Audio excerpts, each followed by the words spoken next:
Sabe aquela coceira que não vai embora? Que parece que nunca passa? Acho que todo mundo já sentiu algo assim, né? Com certeza. Mas e quando essa coceira vira crônica? Dura semanas, meses? Exatamente. É aí que a gente entra no tema de hoje, o prurido crônico. Prurido crônico. É mais do que só uma irritaçãozinha, então. Muito mais. É definido como uma coceira que persiste por, mais de 6 semanas. E pode ser um sinal, sabe? Um sinal de que algo mais sério está acontecendo no corpo. Interessante. E para entender melhor isso, a gente se baseou em alguns materiais médicos, certo? Isso. A gente usou partes de um guia sobre problemas dermatológicos do ARES, do Acervo de Recursos Educacionais em Saúde. Um artigo bem informativo sobre insuficiência renal crônica da Nefroclínicas. Ok. E também uma revisão bem completa sobre prurido crônico, publicada nos Anais Brasileiros de Dermatologia. Material de primeira. Legal. Então, nossa ideia aqui é usar só essas fontes para investigar o que é esse tal de prurido crônico, porque ele aparece. E principalmente essa conexão, né? Como ele pode estar ligado a doenças que afetam o corpo todo, tipo doença renal crônica ou até alguns cânceres do sangue. Perfeito. Vamos começar pelo básico, então. Prurido. É um nome técnico para coceira, né? Exato. Tem uma definição antiga, lá do século XVII, de um tal Samuel Raffenheffer, que diz que é uma sensação desagradável que provoca o desejo ou reflexo de coçar. É isso aí, a definição clássica. E o crônico, como você já disse, é quando dura mais de 6 semanas. Isso, 6 semanas é um marco. E olha, não é algo raro, não. Não? Não mesmo. Os Anais Brasileiros de Dermatologia mostram que, na população geral, a prevalência fica entre 8% e 25%. Nossa, é bastante gente. É. Em crianças de 6 a 10 anos, dá uns 15%. E em idosos com mais de 65 anos, bate 25%. 1/4 dos idosos. Caramba! E imagino que o problema não seja só a coceira em si, né? Ficar se coçando o tempo todo deve ser horrível para a vida da pessoa. Sem dúvida alguma. O impacto na qualidade de vida pode ser devastador. A mesma fonte, Os Anais, fala de problemas sérios de sono. Imagino. Não conseguir dormir por causa da coceira. Exato. Prejudica o bem-estar psicológico, social, a pessoa sente vergonha, fica ansiosa, pode ter depressão. E tem um dado, assim, bem pesado. Qual? Cerca de 18,5% dos pacientes com prurido crônico relataram ideação suicida. Meu Deus! Quase 20%! Isso mostra o quanto pode ser grave. É muito mais sério do que a gente pensa. Muito mais. Não é só uma coceirinha. Entendi. E para tentar organizar isso, para entender as causas, os médicos classificam essa coceira crônica de alguma forma? Sim, existe uma classificação que ajuda bastante, do Fórum Internacional para o Estudo do Prurido, o IFSI. Basicamente, são 3 grupos principais. Tá, qual o primeiro? O grupo I é quando a coceira acontece numa pele que já tem alguma lesão, tipo uma dermatite, uma psoríase. Você olha para a pele e vê que tem algo errado ali e aquilo coça. A causa está visível. Faz sentido. A pele está doente, aí coça. E o grupo 2? O grupo 2 é o mais interessante para a nossa conversa de hoje. É o prurido que começa numa pele aparentemente normal, sem lesões. Antigamente, chamavam de prurido cinematéria, coceira sem causa na pele. Ah, então é aqui que entram as causas de dentro do corpo, as sistêmicas. Exatamente. A pele parece ok por fora, mas a coceira tá lá. E a origem pode ser um problema renal, um câncer, como a gente vai ver. Entendi. É tipo uma coceira fantasma na pele, mas a causa é real, só que em outro lugar do corpo. E o terceiro grupo? O grupo 3 é quando a pessoa coça tanto, mais tanto, que acaba machucando a pele. Cria feridas, escoriações, às vezes até uns nódulos, que é o prurigo crônico. Nossa! Aí fica difícil saber se tinha algo antes ou se foi só o ato de coçar que causou tudo aquilo. Essa classificação ajuda o médico a pensar onde eu vou procurar a causa. Ok, ficou claro. A classificação direciona a investigação. Agora, vamos tentar entender como essa coceira funciona. Como ela nasce? Parece simples, né? Sentiu, coçou. Mas acho que a biologia por trás é bem mais enrolada. E é muito enrolada mesmo. Os anais de dermatologia descrevem um sistema de comunicação super complexo. Não é só um nervinho que dispara a coceira. Não. Não. As próprias células da pele, os queratinócitos, participam ativamente disso. E tem fibras nervosas especiais na pele, as fibras C e A delta, que são tipo sensores, especializados em detectar os gatilhos da coceira. Como se fosse um sistema de alarme super sensível na nossa pele, então. É uma ótima analogia, exatamente. E esses sensores detectam várias substâncias químicas que a gente chama de pruritógenos. Pruritógenos, ok. Aí o sinal viaja por diferentes caminhos, diferentes fios nervosos, até a medula espinhal e de lá sobe para o cérebro. É no cérebro que a gente percebe a coceira e vem aquela vontade quase incontrolável de coçar. E que substâncias são essas que disparam alarme? A gente sempre ouve falar da histamina, né, dos antialérgicos. Sim, a histamina é um mensageiro clássico da coceira. Ela é liberada por células como os mastócitos, sabe? É super importante em alergias agudas, na urticária. Os antihistamínicos comuns que a gente compra na farmácia bloqueiam os receptores dela, principalmente o H1. Mas imagino que não seja só ela, né? Especialmente na coceira crônica. Exatamente. Aí que tá o pulo do gato. No prurido crônico, muitas vezes a histamina não é a principal vilã. Ou pelo menos não é a única. Ah, por isso que às vezes tomar um antihistamínico comum não adianta nada para essas coceiras que não passam. Isso mesmo. Em muitas condições crônicas, tipo dermatite atópica, ou mesmo nessas coceiras que vêm de problemas renais ou câncer, outras vias de sinalização ganham muito mais destaque, vias não estaminérgicas. Outras vias. É como se o alarme tivesse outros botões, outros gatilhos. Perfeito. É isso. O sistema é mais complexo. E que tipo de outros mensageiros são esses? Só pra gente ter uma ideia. Olha, é uma conversa química bem intensa. Tem sinais que vêm do sistema imune, as citocinas. Uma muito famosa é a interleucina 31, a IL-31. Ela é chave na coceira da dermatite atópica, age direto nos nervos. IL-31. Tá. Tem também sinais liberados pelos próprios nervos, os neuropeptídeos. A substância P é um exemplo. Ela pode avisar outras células e manter a coceira ativa. E até enzimas na pele podem ligar receptores que disparam o alarme. É uma rede. Então não é só um problema dos nervos, nem só do sistema imune.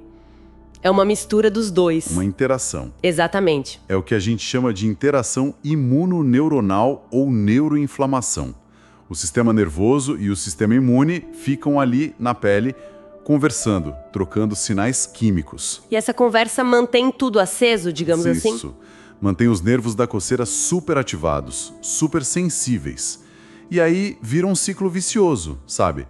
A coceira leva a pessoa a coçar. Claro. O ato de coçar machuca um pouquinho a pele, libera mais daquelas substâncias inflamatórias, mais pruritógenos. Que aumentam a inflamação e a sensibilidade dos nervos, que gera mais coceira e a pessoa fica presa nesse ciclo. Coça porque coça. Nossa, faz todo sentido. Não é só a histamina, é essa rede complexa de sinais imunes, nervosos se retroalimentando. Isso explica por que é tão difícil de controlar às vezes. Exatamente. E entender isso tudo é que abre a porta para a gente pensar em tratamentos melhores no futuro que vão além do antihistamínico básico. Aqui a conversa fica, nossa, muito interessante. Como essa coceira crônica, com toda essa complexidade que você explicou, pode ser um sinal de alerta para doenças em outros órgãos? Vamos pegar primeiro a doença renal crônica, a DRC. A fonte da Nefroclínicas fala que essa perda lenta da função dos rins, muitas vezes silenciosa, né? Isso, é uma perda progressiva. E essa mesma fonte da Nefroclínicas diz que um dos sintomas que podem surgir com a piora da função renal é justamente a coceira na pele. Descrevem como coceiras constantes. É bem comum em quem tem problema renal crônico. E essa coceira tem até um nome específico nesse caso, né? Acho que li nos anais. Prurido urêmico. Isso mesmo, prurido urêmico. É a coceira que está ligada à uremia, que é quando as toxinas se acumulam no sangue porque os rins não conseguem mais filtrar direito. Ah, tá.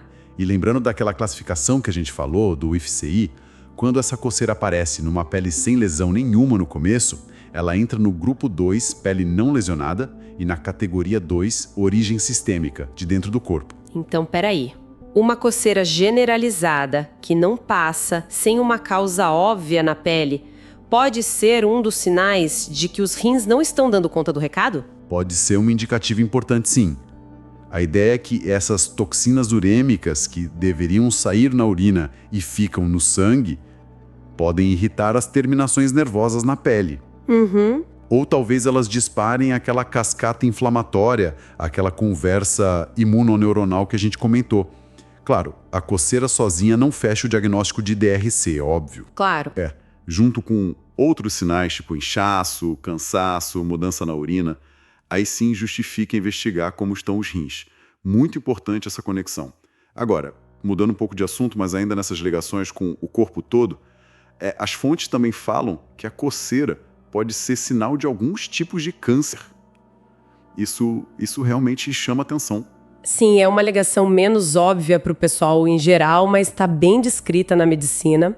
O prurido crônico, generalizado, de novo aquele do grupo 2, sem lesão na pele no início, ele pode ser um sintoma de algumas malignidades, principalmente as hematológicas. Hematológicas. Cânceres do sangue, da medula, dos gânglios, é isso. Exatamente esses. Cânceres como linfomas, leucemias e a fonte dos anais usa um termo interessante, pródromo. O que quer dizer isso? Pródromo significa que a coceira pode ser um dos primeiríssimos sintomas.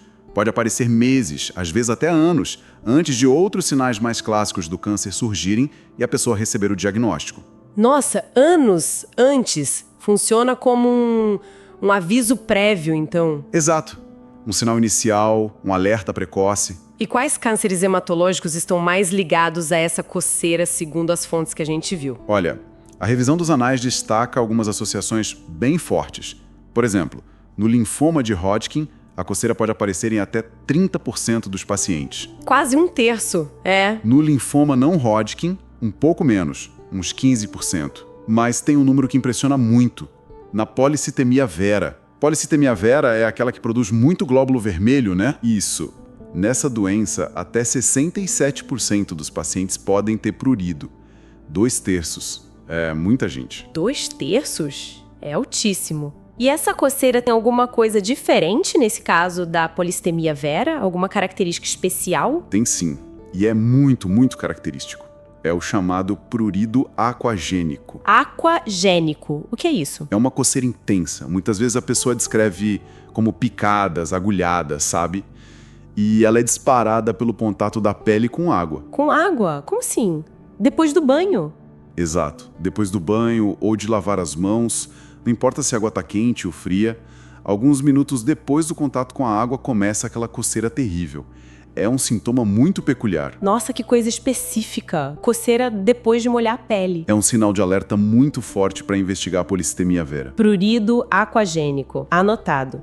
E além desses Hodgkin, não Hodgkin, polistemia vera, tem outros cânceres ligados à coceira? A fonte também menciona um risco maior de prurido em outras doenças hematológicas, sim.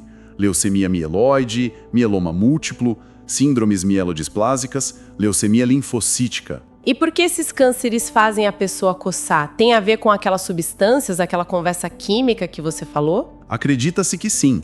Os mecanismos ainda estão sendo desvendados, né? Mas provavelmente tem a ver com substâncias liberadas pelas próprias células do câncer ou pela resposta do nosso sistema imune contra o tumor. Os anais mencionam, por exemplo, o possível papel daquelas citocinas que a gente falou, tipo a IL-31, ou outras como a TSLP, em algumas dessas doenças que afetam os linfócitos. Essas substâncias cairiam no sangue, circulariam pelo corpo e acabariam ativando os nervos da coceira lá na pele. Entendi. E tem outro ponto fundamental que está numa tabela lá na revisão dos anais, é a associação com os chamados sintomas B, especialmente nos linfomas. Sintomas B? O que são? São um conjunto de 3 sintomas. Perda de peso, sem explicação, tipo mais de 10% do peso em 6 meses, suor noturno muito intenso, de molhar a roupa de cama mesmo, e febre persistente sem ter uma infecção clara. Tá. Perda de peso, suor noturno e febre. Isso. Se a pessoa tem prurido crônico generalizado e junto com isso aparece um ou mais desses sintomas B, aí a suspeita de um linfoma fica bem alta, sabe? A investigação tem que ser para ontem. Nossa, então coceira persistente, especialmente aquagênica, ou junto com esses sintomas B, são sinais que realmente não dá para ignorar. Diante disso tudo, o que fazer se a pessoa tem uma coceira crônica que não tem uma causa óbvia na pele? Qual o caminho? Olha, a mensagem principal é: não trate a coceira crônica como algo banal. Se ela dura mais de 6 semanas, se não tem uma picada de inseto ali, uma alergia clara, tem que procurar o médico. Não pode deixar para lá. De jeito nenhum, os médicos chamam essa situação de prurido crônico de origem desconhecida, ou pela sigla em inglês CPUO, e a investigação tem que ser bem feita, metódica. E como é essa investigação, assim, em linhas gerais? O que o médico vai olhar? Bom, o começo de tudo, como tá detalhado lá nos anais, é uma conversa muito detalhada, história clínica. O médico vai querer saber tudo. Tipo, quando começou, onde coça mais, como é a sensação, é picada, queimação, formigamento, qual a intensidade, piora com o quê, melhora com o quê, água, calor, à noite. Usa algum remédio? Remédio pode dar coceira. Vários. Muitos remédios podem causar prurido. Então, histórico de viagens, outras doenças que a pessoa tenha e, claro, aqueles sintomas associados que a gente falou, como os sintomas B. Cada detalhezinho pode ser uma pista importante. Entendi. Uma investigação quase de detetive. E depois da conversa, o exame físico? Fundamental. Examinar a pele inteira, com atenção, procurando qualquer sinalzinho, por menor que seja, de uma doença de pele. Ou as marcas da própria coçadura. Mas não é só a pele. Não. Não. O médico vai palpar os gânglios, as ínguas, sabe? No pescoço, axilas, virilhas. Vai examinar o abdômen para sentir o tamanho do fígado, do baço. Porque se eles estiverem aumentados, pode indicar uma doença sistêmica, inclusive as hematológicas. Faz sentido. E exame de sangue? Sempre pede. Para investigar um CPU, geralmente sim. Pede-se um painel básico para rastrear as causas mais comuns que vêm de dentro. A fonte menciona um conjunto inicial que normalmente inclui O que, por exemplo? hemograma completo, para ver se tem anemia, infecção ou alguma alteração nas células do sangue que sugira policitemia vera, leucemia, dosagem de ferritina, que é a reserva de ferro, às vezes está baixa e causa coceira. Ah, é? Sim. E avaliar a função dos rins, creatinina, ureia, do fígado, aquelas enzimas TGO, TGP, fosfatase alcalina, da tireoide e o TSH, porque problema na tireoide também pode dar coceira. Nossa, quanta coisa! E a glicose de jejum, para ver diabetes, que também pode estar associado. É um check-up direcionado, sabe? Entendi. E aí, dependendo do que essa conversa, o exame físico e esses primeiros exames de sangue mostrarem, a investigação pode continuar. Às vezes pede um raio-x do tórax, um ultrassom do abdômen. Até biópsia da pele. Mesmo se ela parecer normal. Até biópsia. Às vezes, mesmo a pele parecendo normal a olho nu, o exame microscópico pode mostrar alguma alteração que ajuda no diagnóstico. O importante é ser sistemático para não deixar passar nada sério. Fica claro que é um processo cuidadoso mesmo. Uma investigação minuciosa para achar a causa dessa coceira misteriosa. A gente viu que o prurido crônico é bem mais que o incômodo. É uma condição complexa pra caramba, com toda aquela biologia por trás, a conversa entre nervos e sistema imune na pele. Vimos que pode detonar a qualidade de vida, causar um sofrimento danado, físico e emocional, verdade. E o mais importante, descobrimos que, em alguns casos, essa coceira que não some pode ser um sinal de alerta para doenças graves, como problema nos rins ou até cânceres do sangue, tipo linfoma, policitemia vera, especialmente se tiver aquelas características estranhas, como a coceira com água, o prurido aquagênico ou se vier junto com aqueles sintomas B. Isso, a mensagem final é clara. Coceira que dura mais de 6 semanas, sem causa óbvia, tem que ir ao médico. Ponto. É isso aí. E olhando para o futuro, o que eu acho fascinante é justamente a gente entender cada vez melhor essa comunicação imunoneuronal complexa que causa a coceira crônica. Falamos que não é só histamina, né? Tem toda uma rede de outros mensageiros, citocinas como a IL-31, neuropeptídeos. E conhecer melhor esses mensageiros abre portas para tratamentos novos, imagino eu. Exatamente. Essa é a grande questão para o futuro que as pesquisas mencionadas nas fontes apontam. Será que a gente vai conseguir criar tratamentos mais inteligentes, mais direcionados para essas vias específicas? Tipo o quê? Pensa em medicamentos biológicos ou aquelas moléculas pequenas, tipo os inibidores de JAK que os anais citam. Remédios que consigam bloquear com precisão o sinal da IL-31 naquele paciente que tem dermatite atópica grave, ou o sinal da substância P em outro tipo de coceira. Seria um tratamento mais personalizado, então? Exato. Será que a gente vai conseguir ir além de só aliviar o sintoma na hora? Será que vamos conseguir quebrar aquele ciclo vicioso na origem, tratando a causa raiz de alguns tipos de prurido crônico? Essa é a fronteira.